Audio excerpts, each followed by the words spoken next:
السلام علیکم ورحمۃ اللہ وبرکاتہ۔ اعوذ باللہ من الشیطان الرجیم، بسم اللہ الرحمن الرحیم۔ قالت رسلهم افی اللہ شک فاطر السماوات والارض يدعوكم ليغفر لكم من ذنوبكم ويؤخركم إلى أجل مسمى قالوا إن أنتم إلا بشر مثلنا تريدون أن تصدونا عما كان يعبد آباؤنا فأتونا بسلطان مبين قالت لهم رسلهم إن نحن إلا بشر مثلكم ولكن الله يمن على من يشاء من عباده وما كان لنا أن نأتيكم بسلطان إلا بإذن الله وعلى الله فليتوكل المؤمنون وما لنا ألا نتوكل على الله وقد هدانا سبلنا ولنصبرن على ما آذيتمونا وعلى الله فليتوكل المتوكلون۔ محترم سامعین کرام، سورہ ابراہیم سورہ نمبر 14 اور اسی صورت سے بھی آپ کے سامنے آیت نمبر 10، آیت نمبر 11 اور آیت نمبر 12، یہ 3 آیات آپ کے سامنے تلاوت کی گئی۔ محترم سامعین کرام، ان آیتوں میں اللہ تبارک و تعالیٰ نے رسولوں اور ان کی امتوں کے درمیان جو دعوت توحید کے تعلق سے جو ڈسکشن ہوئی، جو جھگڑا ہوا، جو باتیں ہوئی، جو ڈائلوگ ہوا، جو مکالمہ ہوا، اللہ تبارک و تعالیٰ نے ان کو بیان فرمایا ہے کہ جب نبیوں نے اپنے قوم کے لوگوں کو کہا کہ اللہ تبارک و تعالیٰ کی عبادت کرو، اس کی وحدانیت کے ساتھ اس کی تنہا عبادت کرو اور اس کی عبادت میں کسی کو شریک نہ کرو، تو وہ لوگ اللہ تبارک و تعالیٰ کے تعلق سے شک کرنے لگے۔ رسولوں نے کہا، اللہ نے فرمایا قالت رسلهم، ان کے رسولوں نے کہا افی اللہ شک، کیا تم اللہ تبارک و تعالیٰ کے بارے میں شک کرتے ہو؟ فاطر السماوات والارض، جو اللہ آسمانوں اور زمین کا پیدا کرنے والا ہے، اس اللہ کے بارے میں شک کرتے ہو؟ حالانکہ وہی اللہ تبارک و تعالیٰ نے مجھے یہ حکم دیا ہے، اپنا پیغام مجھ تک پہنچایا ہے کہ اس توحید کے پیغام کو میرے بندوں تک پہنچاؤ، تاکہ اس پیغام کو سن کر کے میرے بندے اس کے مطابق عمل کریں اور میں ان کے گناہوں کو معاف کر دوں۔ دیکھیے اللہ نے کیا فرمایا، اللہ نے فرمایا قالت رسولهم، ان کے رسولوں نے کہا افی اللہ شک، کیا تم کو اللہ تبارک و تعالیٰ کے بارے میں شک ہے؟ فاطر السماوات والارض، جو آسمانوں اور زمین کا پیدا کرنے والا ہے، یدعوکم، وہ تم کو بلاتا ہے، دعوت دیتا ہے، لیغفر لکم من ذنوبکم، تاکہ وہ تمہارے گناہوں کو بخش دے۔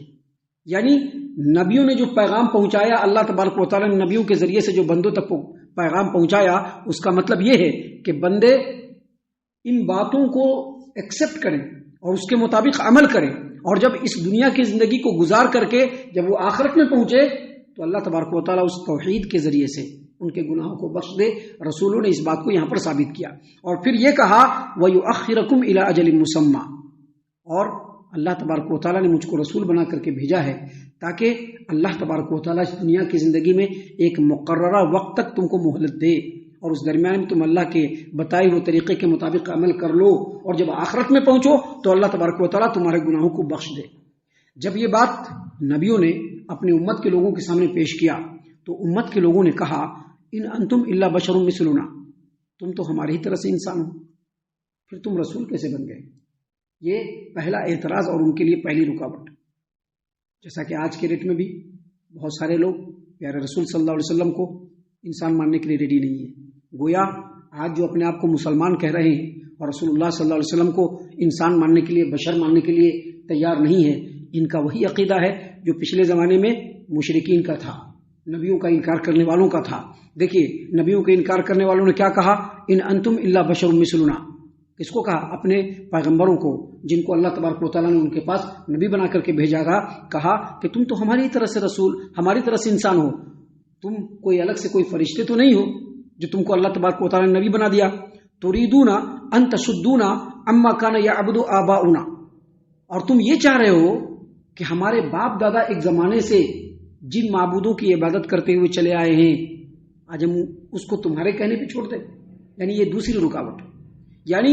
دوسری رکاوٹ ہے کہ ہمارے باپ دادا جو ایک زمانے سے کرتے چلے آ رہے ہیں، تمہارے کہنے پر ہم کیوں چھوڑ دیں گے؟ ہمارے باپ دادا ایک زمانے سے اس چیز کا فاتحہ کرتے چلے آ رہے ہیں، ہمارے باپ دادا ایک زمانے سے اس چیز کا فاتحہ کرتے چلے آ رہے ہیں، ہمارے باپ دادا اس زمانے سے ان مزاروں پر جاتے ہوئے چلے آ رہے ہیں اور وہاں سے ہم لوگوں کی حاجتیں اور ضرورتیں پوری ہوتی چلی آ رہی ہیں، تو پھر تمہارے کہنے پر ہم کیوں چھوڑ دیں گے؟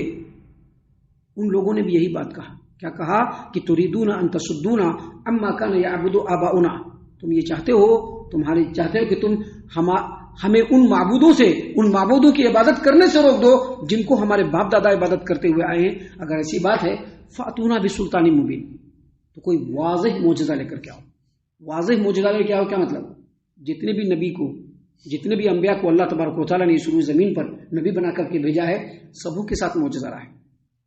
خود ہمارے پیارے رسول صلی اللہ علیہ وسلم کے ساتھ یہ قرآن کریم معجزہ، آپ صلی اللہ علیہ وسلم کی زبان مبارک سے نکلنے والے جو کلمات ہیں جس کو جوامع الکلم کہتے ہیں، یہ بھی معجزہ ہے۔ اللہ نے نبی صلی اللہ علیہ وسلم کو بھی معجزہ دیا، آپ سے پہلے جتنے پیغمبر اس روئے زمین پر گزرے ہیں ہر ایک کے ساتھ معجزہ۔ لیکن ان لوگوں کے کہنے کا مطلب یہ کہ ایسا معجزہ دکھلاؤ کہ جس کو دیکھتے ہی ہم لوگ جو ہے آپ پر ایمان لے آئے، ایسا معجزہ دکھلاؤ تب ہم تمہاری بات مانیں گے۔ یہاں پر نبی صلی اللہ علیہ وسلم کے ساتھ بھی معجزہ ہے، لیکن آپ سورہ بنی اسرائیل کا جب مطالعہ کریں گے تو اس میں دیکھیں گے کہ ان لوگوں نے ایسے معجزے نبی صلی اللہ علیہ وسلم سے مانگے ہیں جو بالکل واہیات ٹائپ کے۔ آپ کا جو ہے زخرف کا گھر ہونا چاہیے، آپ کا ایسا باغ ہونا چاہیے جس کے نیچے نہریں جاری ہونی چاہیے۔ آپ ابھی ہمارے سامنے آسمان کو سیڑھی لگائیے اور سیڑھی لگا کر کے آسمان پر جائیے اور وہاں سے کتاب ہمارے سامنے لے کر کے آئیے، تبھی ہم آپ پر ایمان لائیں گے۔ یہ معجزہ مانگ۔ ایسے ہی معجزے کا مطالبہ پچھلے لوگوں نے بھی اپنے نبیوں سے جھگڑتے ہوئے کیا۔ نبی نے اس کے جواب میں جو باتیں کہی بالکل ان کے حشر منصا، جیسا وہ چاہ رہے تھے ویسے ہی جواب دیا۔ دیکھیے پہلے کیا جواب دیا؟ پہلے کہا، اللہ نے فرمایا قالت لہم رسلہم، ان لوگوں سے ان کے رسول نے جواب میں کہا، کیا کہا؟ ان نحن الا بشر مثلکم، بے شک میں تمہاری طرح سے اللہ کا رسول ہوں، میں تمہاری ہی طرح سے انسان ہوں، جیسے تم انسان ہو میں بھی انسان ہوں۔ لیکن تمہارا یہ سوچنا کہ انسان رسول نہیں ہو سکتا ہے، یہ بات بالکل غلط ہے، کیونکہ اللہ تبارک و تعالیٰ نے انسانوں کی ہدایت کے لیے بعض انسانوں کو چنا اور ان کے اوپر اپنے فضل اور رحمت کو نازل کیا، ان کو رسول بنایا اور لوگوں میں ان کو اپنا پیغام پہنچانے کے لیے مبعوث کیا۔ اللہ نے یہاں پر فرمایا قالت لہم رسولہم، ان کے رسولوں نے کہا ان نحن الا بشر مثلکم، یقیناً میں تمہاری ہی طرح سے انسان ہوں، ولکن اللہ یمن علی من یشاء من عبادہ، لیکن اللہ تبارک و تعالیٰ اپنے بندوں میں سے جس پر چاہتا ہے اپنا فضل نازل کرتا ہے۔ وہ اللہ کی مرضی ہے کہ اللہ کس پر اپنا فضل نازل کرے گا، کس کو اللہ رسول بنائے گا، یہ اللہ تبارک و تعالیٰ کا فضل ہے۔ اور آگے کہا وما کان لنا ان نأتیکم بسلطان الا باذن اللہ، یہ ان کے بالکل حسب منشا جواب، کیا کہ ہم اللہ تبارک و تعالیٰ کی مرضی کے بغیر، اس کی اجازت کے بغیر معجزہ نہیں لا سکتے، کیونکہ یہ ہمارا کام نہیں ہے۔ ہمارا کام کیا ہے؟ حق بات کو، صحیح بات کو، اللہ کے پیغام کو تم تک پہنچا دے۔ ما کان لنا ان نأتیکم بسلطان الا باذن اللہ، ہم اختیار نہیں رکھتے ہیں کہ اللہ کی اجازت کے بغیر ہم بھی معجزہ آپ کو دکھلا سکیں، یہ ہمارا کام نہیں ہے۔ یعنی کہہ دیا، یہ ان کے حسب منصا، ان کے منشا کے مطابق کہا، اور یہی صحیح بات ہے کہ نبیوں کے اختیار میں معجزہ لانا نہیں ہوتا ہے۔ کسی نبی کو اللہ تبارک و تعالیٰ نے اگر کوئی معجزہ دیا ہے تو وہ اپنی مرضی اور اپنی اجازت سے، جب اللہ کو مرضی ہوئی اللہ نے معجزہ دیا، جب اللہ کو مرضی نہیں ہوئی، اسی قرآن میں اللہ تبارک و تعالیٰ نے بالکل کہا کہ دو ٹوکا بتا دیجئے کہ یہ اللہ کے اختیار میں ہے، میرا کام صرف یہ ہے کہ میں صحیح بات، حق بات، اللہ کا پیغام لوگوں تک پہنچا دوں۔ اور اس کے بعد کہا، اس کے بعد نبیوں نے کہا وَعَلَى اللَّهِ فَلْيَتَوَكَّلِ الْمُتَوَكِّلُونَ وَعَلَى اللَّهِ فَلْيَتَوَكَّلِ الْمُؤْمِنُونَ، اور ایمان والوں کو اللہ پر بھروسہ کرنا چاہیے۔ ایمان والوں کو مطلب یہاں پر ایمان والوں سے مراد سب سے پہلے انبیاء سب سے پہلے ایمان والے، اور اس کے بعد ہی بعد کے لوگ ایمان والے ہیں۔ سب سے پہلے ایمان والے کون؟ انبیاء۔ یعنی یہاں پر یہ کہا کہ ہم لوگوں کے لیے ضروری ہے کہ ہم اپنے ہر معاملے میں اللہ پر توکل کریں۔ اللہ چاہے گا تو کچھ بھی ہو سکتا ہے، اللہ چاہے گا تو معجزہ پیش کرے گا، اللہ چاہے گا تو تمہارے دل میں ہدایت دے گا۔ ہم تم کو اپنی بات پہنچا چکے ہیں، اللہ کی بات پہنچا چکے ہیں، اب باقی آگے اللہ کی مرضی اور تم جیسا چاہو۔ محترم سامعین اکرام، آگے مزید کہا کہ ہم اللہ پر بھروسہ کیوں کریں۔ نبیوں نے کہا کہ ہم اللہ پر بھروسہ کیوں کریں۔ آگے کہا وَمَا لَنَا أَلَّا نَتَوَكَّلَ عَلَى اللَّهِ وَمَا لَنَا أَلَّا نَتَوَكَّلَ عَلَى اللَّهِ وَقَدْ هَدَانَا سُبُلَنَا، اور ہم اللہ پر بھروسہ کیوں نہ کریں، ہم اللہ پر بھروسہ کیوں نہ کریں، کیونکہ اللہ نے تو ہم کو ہماری وہ راہ جو ہمیں جنت تک لے جانے والی ہے اللہ نے ہمیں دکھلا دیا ہے، اس لیے ہم کو اللہ پر ہی بھروسہ کرنا ہے، دوسری جگہ پر بھروسہ نہیں کرنا ہے۔ اور آگے مزید کہا وَلَنَصْبِرَنَّ عَلَى مَا آذَيْتُمُونَا، اور تم لوگ جو مجھ کو تکلیف پہنچاتے ہو اس پر میں ضرور بھی ضرور صبر ہی کروں گا۔ وَلَنَصْبِرَنَّ عَلَى مَا آذَيْتُمُونَا، نبیوں نے اپنے قوم کے لوگوں کو کہا کہ تمہاری طرف سے جو بھی تکلیف مجھ کو پہنچتی ہے ہم اس پر ضرور بھی ضرور صبر کریں گے۔ وَعَلَى اللَّهِ فَلْيَتَوَكَّلِ الْمُتَوَكِّلُونَ، اور توکل کرنے والے کو اللہ تبارک و تعالیٰ پر ہی توکل کرنا چاہیے۔